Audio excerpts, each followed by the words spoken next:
I'm Jeff Cribbs, and this is Big Ideas in a Small Car.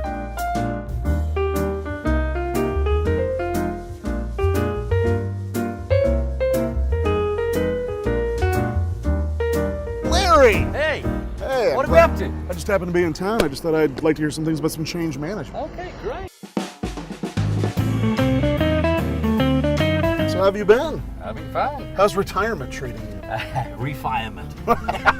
Just firing on different cylinders right now. Yeah. Well, now you spent a lot of time, you had a long career at Dr. Pepper Snapple, right? Yeah. And of course you're from, but judging by your accent, you're from what, From Southside the New deep Jersey? South. Yeah, deep South. Deep Okay. South. Born in South Africa. Oh, so that's what Yeah. it was, yeah. I thought it was Jersey. I've always loved organizational change, leading change. And life has taken me down a journey. I've been blessed with many opportunities to lead change, some successful, some not so successful, but through... Well, let's just talk about the successful. yeah, let's, and we'll blame somebody else for the That's failures. right, exactly. Where do we start? Oh, well, I think we start right in the middle, and that is That's a great place to start. mobilization. Okay. What I'm talking about is not about getting people excited. I'm talking about how do you effectively mobilize people to lead an agenda. And so there are four fundamental phases in what I call effective mobilization.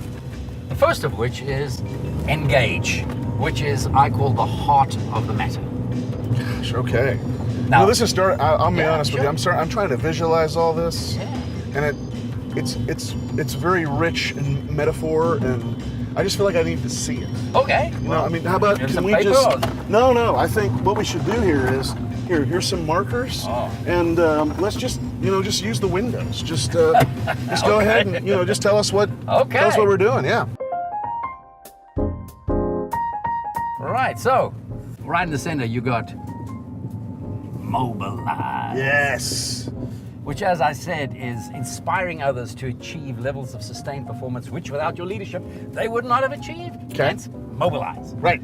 So how do we start? Well, we start first of all at the heart of the matter. See, I'm glad I had a red. Well, There you go. I mean, It's a bit heart. wobbly while we're driving it. Does that look like a heart? I think it looks like a heart. Yeah, Okay. we get it. Okay, and that is engage. Okay. So when we engage people, the technical definition of engagement is where people believe in the vision and the direction of your organization to the level that they're willing to put in extra effort. That is sort of the technical That makes perfect sense. Towers Watson do a global workforce survey, and what they found was that the level of engagement in businesses is 40%. 40. 40. Which So is up from 30% a few years ago. That's up. It's up. So 6 out of 10 people Are at not any given company are not engaged. not really. Engaged. They're just showing up. They're there. Now, Okay. we can point fingers at people Okay. and say, the bunch of doofuses we have in our workforce. But quite frankly, it's about leadership. Because the role of leadership is to inspire people to put in that extra effort. Right. But it's got to go beyond that. Because if you stop and engage where people believe in the vision Yeah. and you don't go to the next step, They're excited. we have a problem. What we have to do is align. Align is making sure everyone understands their role, how the strategic objectives of the organization mean something in their day-to-day activities. This is where you need to translate your strategy into the day-to-day Okay. activities of every single employee. All If you 100%. All 100%. Okay, If all you right. don't do that, what happens between engagement and alignment, you get this misalignment, and you have what I call misdirected enthusiasm. So think about it. So they're excited, Yeah. just not about the right things. Yeah, they're excited about we're going to be the best in the market. We're yeah. going to capture 10% market share. But how to go about it, everyone's got their own view. Yeah, Because we okay. haven't aligned people behind the right activities. That makes sense. But we're not finished yet. We're not finished. No. Because if we stop there, we can end up with enthusiastic incompetence. Enthusiastic. Should I write that one up there? Yes. Let's put that one right there. Okay. Here, I'll tell you what. I'm even going to slow down here. See if Oh. Z. Oh boy. S. I gotta just curl it around. So, I'm really excited. I just don't know what I'm Okay, doing. so think about it. I'm really excited. My heart's in the right place. Right. I know exactly what I need to do. Totally. My head's in the right place. But I have no idea how to do it. I don't know how to do Which means we have to enable. it. Enable. That's a strong, powerful word. So we've got engage. Yep. We have align. And now we have enable. All right. Now we're doing Okay, something. how do we enable?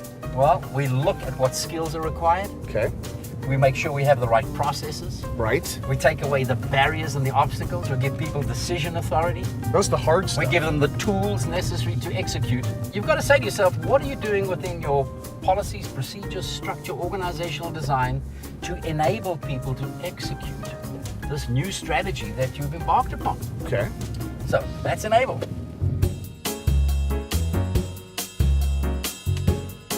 If we stop at enable, we have what is so evident in so many corporations nowadays. It's like, okay, what's the flavor of the month next month? What is management going to come up with next? So what we have to do is build sustainability. Sustainability. Sustain. Okay. So you make it very clear to people, this is the new way of doing things. You've streamlined it, you've taken away the excuses, you're making heroes of the champions of the new, and you're creating adverse consequences for those who resist. And you're empowering the employees to continually streamline and continuously improve the process. Now, once you've got some sustainability, you also have to be very careful that you don't have myopia. Because what happens is we get so comfortable in the new that the market may be moving ahead of us. So it's up to the leader to make sure that we're aware of what's happening in our market, with our customers, with our competitors, because the changes we're going to have to introduce are going to take us back through the cycle again. We're going to have to engage people behind the new, make sure that we have aligned them, we have to enable them, and then pass the baton. Well, one of the things I'm hearing you say is maybe people don't know this. I don't know. But change is not easy. Oh, no. No. It's the only constant, and it ain't easy. And it ain't easy.